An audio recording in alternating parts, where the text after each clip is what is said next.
O baka magalit na naman po kayo sa akin yan, ha? Hindi ko po kayo pinipilit na magpunta o magtungo dito sa Canada at hindi ko rin po kayo, kumbaga, binibigyan ng dahilan para mag-isip na ano ba naman itong si Kuya Rod, ano? Pinipilit tayong pumunta sa Canada, ayoko nga doon. Ito lang po ay titulo o title na hinango natin sa, kung matatandaan po natin, mayroong programa, yung Department of Tourism dyan sa atin sa Pilipinas na Piliin Mo ang Pilipinas, kung natatandaan nyo pa po yun, ano? At alam ko na kasi nasa kanta po yan, ano? Yung Piliin Mo ang Pilipinas. At kung bakit naman po natin napili yung ating titulo, dahil kung gaano natin kamahal o kung gaano natin pinipili ang bansa nating Pilipinas, ay ganun din naman po sa aming mga immigrant o mga permanent resident o naninirahan na dito sa Canada, na talagang dito na nagsettle at dito na magsasettle at dito na talaga tatanda, kumbaga, at dito na rin, kumbaga, magre-retire, and most probably half ng kanilang buhay, half ng ating buhay, o more than sa inaasahan na ating buhay ay talagang dito na nga pumaroon at paparoon pa, no? So ganun po ang ibig sabihin natin sa titulo na yan. Hindi ko pa kayo pinipilit. Ang Canada rin ay hindi rin natin pwedeng sabihin na okay na ang Canada. Para sa mga ilan at para sa mga tulad namin na talagang nandito na nga, hindi lang basta namin sinasabi na okay ang Canada o pwede na ang Canada. Sa mga ilan siguro po pwede nilang masabi yon, pero sa amin po, sabi tulad ng naipahayag ko na sa inyo ng mga nakararaan pa, naging mabuti ang Canada sa amin at naging mabuti ang Canada sa mismong family ko at sa ibang mga tao. Kung bakit ganun po yung titulo natin, ano? Hindi ko sinasabi again na kayo ay pinupilit, ano? Binibigyan ko lang po kayo ng isang kumbaga kaisipan na ito ang naging buhay at buhay namin ngayon dito sa Canada, na marami pa rin sa mga kababayan natin ang kumbaga nagnanais naman talaga, at para sa inyo po yung mga pahayag natin ngayon. Kasi nga nitong nakaraang araw lang ay may napanood akong isang video na yung isang kababayan natin nag-interview ng bagong dating dito sa Canada, at tinanong niya kung okay ba ang Canada. Ang sabi niya, okay na rin. Dahil galing ata siya sa Korea, parang hindi ko na matandaan kung saan siya galing, no?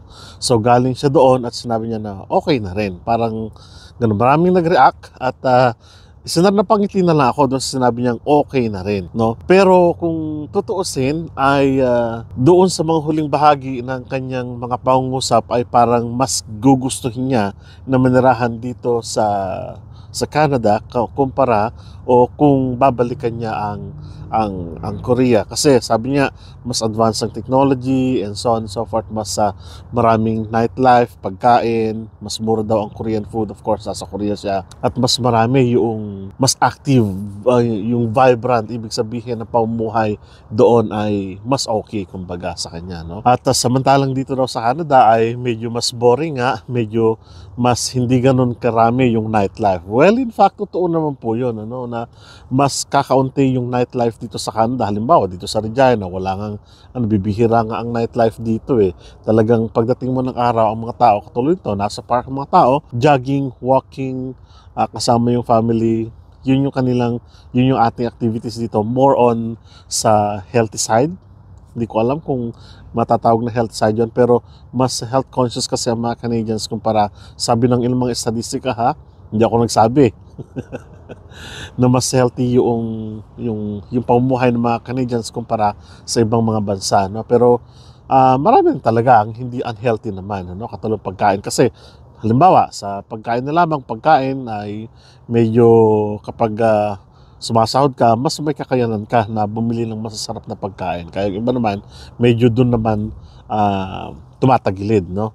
Pero ang sinasabi ng ilan, mas marami pa rin ang health conscious dito sa Canada kumpara sa ibang mga bansa. So, doon sa part na yun na sinasabi niya na boring, ay nasa sa iyo na kung paano mo titignan yung way ng pamumuhay mo dito sa Canada at kung paano mo gagawing masaya o kasaya-siya. Hindi ko nakita na boring ang Canada o sa ano pa man, dahil ang dami naman talagang i-offer nito, kung baga, ang Siyempre, naboboringan siguro kasi walang nightlife, walang murang mga Asian food, something like that. Pero marami ng pagkain na talagang pagpipilian. Pero kung Asian food, medyo may kamahalan talaga. Pero kung siguro nasa set lang ng kaisipan yung pagiging boring ng isang lugar, marahil o siguro ay nasanay na lang tayo doon sa unang nakagawian natin o sa buhay na nakagawian natin sa mga naunang pinagtirhan natin. Katulad din ko, hindi na ako lalayo, na hinanap ko yung buhay ko dito sa Canada, pero sabi ko,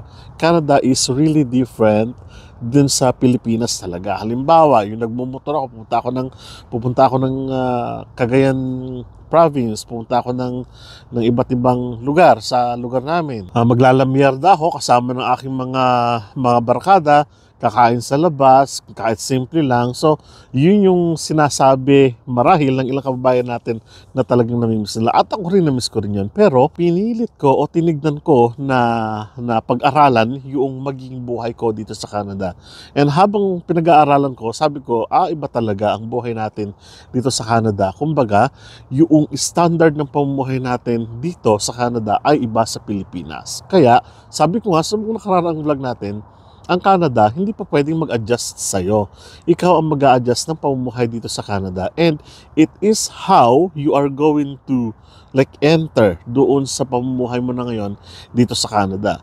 Halimbawa, siguro kapag nagkaroon ka na ng sasakyan, makakapunta ka sa iba't ibang lugar at gusto mo nang mag-explore. Ngayon, sa loob, marahil nang humigit kumulang 10 taon namin dito sa Canada, ang pinagkakabalahan ko talaga every summer I have to hike. Hiking talaga at pinapasok ko yung mga woods na malapit dito, mga gubat na malapit dito sa, halimbawa dito sa Regina, dito sa Saskatchewan, talagang pinapasok ko yon. Pag napunta naman tayo halimbawa ng Alberta, ng Banff National Park, hiking talaga ang kumbaga pinagkakabalahan ko. Kasi nga gusto ko na kahit na ganito kataba, medyo natatagtag din yung aking katawan. Yun yung gusto kong gusto kong mga eksena sa buhay kapag bakasyon. Kapag merong pagkakataon na makapunta, halimbawa na sa mga lakes naman, mag-fishing naman, napakaraming activities na po pwede. Hindi ka mauubusan ng activities kung gusto mong hindi maging boring ang buhay mo dito sa Canada.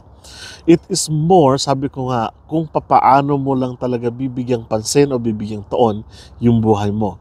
Ang pwede siguro ang hinahanap niyo yung off niyo, yung off day niyo, pwede ang off day niyo kasi ay iba-iba. Thank God, sabi ko nga, nakuha ko na yung dating off ko na nasa Pilipinas pala ako. Hinangad ko pa rin, pinangarap ko pa rin talaga na ang off day ko, ang holidays ko ay Saturday and Sunday. Pero dahil sa nature ng trabaho ko sa ngayon, meron akong holidays na, o kaya naman off day na Saturday and Sunday nga. Pero dati wala akong off na Saturday and Sunday. Pero sabi ko nga ay gumawa pa rin ako ng mga way na po pwedeng maging kapakipakinabang yung aking pamumuhay kahit na off days, na malilibang ako kasama yung aking family at yung aking mga kaibigan.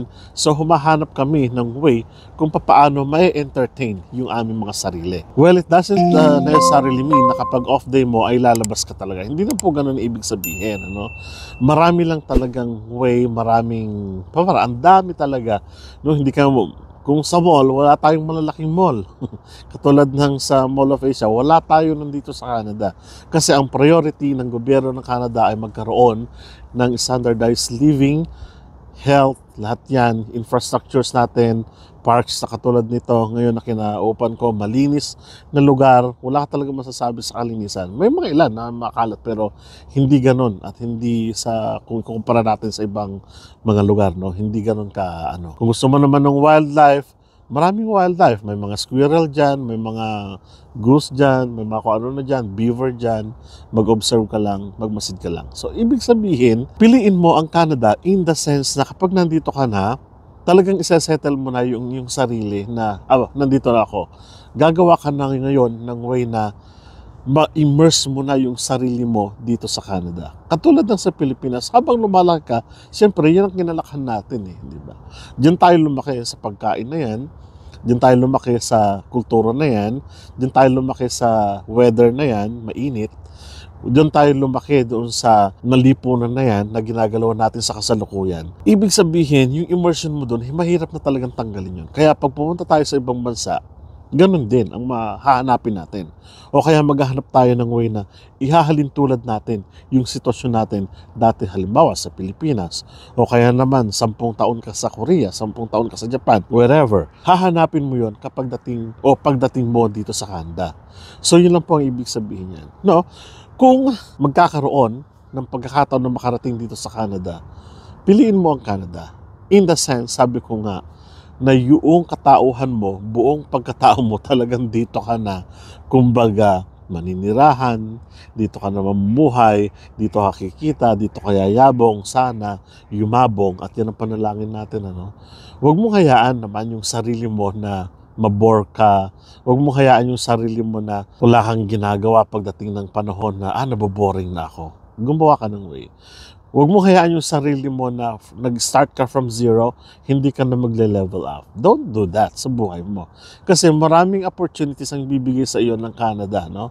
Pwedeng mag-aral ka, mag-training ka, pwede rin naman na yung tinatawag nating recertification, pwede yun. Pwede rin naman na itry mo yung ibang mag-venture ka. Kumbaga, i-venture mo. No? Hindi ko sinasabi na kalimutan natin ang Pilipinas. Mahal natin ang Pilipinas. But what I mean is, kapag nandito ka na talagang, let's say, 100%, ilagay mo na sa genes mo na ikaw ay nandito na nga. No? Yung gawin ng mga Canadians, magiging gawin mo rin yan. Ako dati ay isang kape lang sa isang araw, okay na. Nashock nga ako noon na, nagtatrabaho, nagkakape. Pero sa atin, parang bawal yun, ano? Parang tabu yun sa atin, tabu. Parang gano'n na nagtatrabaho ka, nagkakape ka. Nagmi-meeting kayo, nagkakape ka, kumakain ka. Pero dito, okay lang yun. Pero sa mga ibang executive, naman, hindi naman, no? Pero usually, halimbawa sa amin, may annual meeting kami, tatawagin lahat ng CEO yung mga staff niya, magkakaroon ng report, magkakape, habang nagdi-discuss siya, okay lang yun. Okay, kumakain ka habang nagdi-discuss siya. Sa kanila, wala yung gano'n. So, ibig sabihin nito, mai-incorporate mo yung mga ganong gawi, no? For instance, sabi ko nga, yung pagkakape, mas naging madalas akong magkape dito kasi nga, tumawag ka lang dyan, darating na yung kape mo sa murang halaga, no? Kung halimbawa naman, gusto mo na ikaw ay magkaroon ng mas maganang buhay, let's say, at gusto mo magkaroon ng sasakyan, in the means of transportation, pwede naman. Kumuha ka ng sasakyan mo and then explore mo yung city na kung saan nandoon ka. No? I'm not saying na gawin mo na talagang kumuha ka na agad ng sasakyan. No, not that na idea naman. Ibig sabihin, kung kaya mo, why not? No? Makapag-save ka, hindi ko po alam sa inyo kung ano naman yung style ninyo sa pamumuhay, hindi po ba? Pero sa amin, sinasabi ko nga na dapat kinukuha natin yung bagay nito pero at the same time, kahit paano ay makakaipon din. No? O makapag-save din para kahit paano sa future, ng mga magiging anak, future pagtanda, may savings ka. Ganon din naman sa Pilipinas. Ano? Kaya lang, ang tendency kasi, habang tumataas ang mga bilihin, humihirap talaga. That's why, ni-encourage ko yung mga nakakarating pa lang dito, papunta na isipin nyo agad na mag-save kayo. Insurance ninyo, mag-save kayo sa mga savings account ninyo, sa mga banking institutions katulad ng RRSP, TFSA, IRP, lahat yan. Pwedeng investment po ninyo yan at maging karamay ninyo balang araw o sa panahon na kung saan kayo ay mangangailangan. Okay ang Canada. Nasa sa inyo na po yan, no? Again, hindi ko po kayo pinupwersa na piliin ninyo ang Canada. Okay ang Canada. Maraming salamat po at kita-kita po tayo sa mga susunod na vlog. Hanggang sa muli po.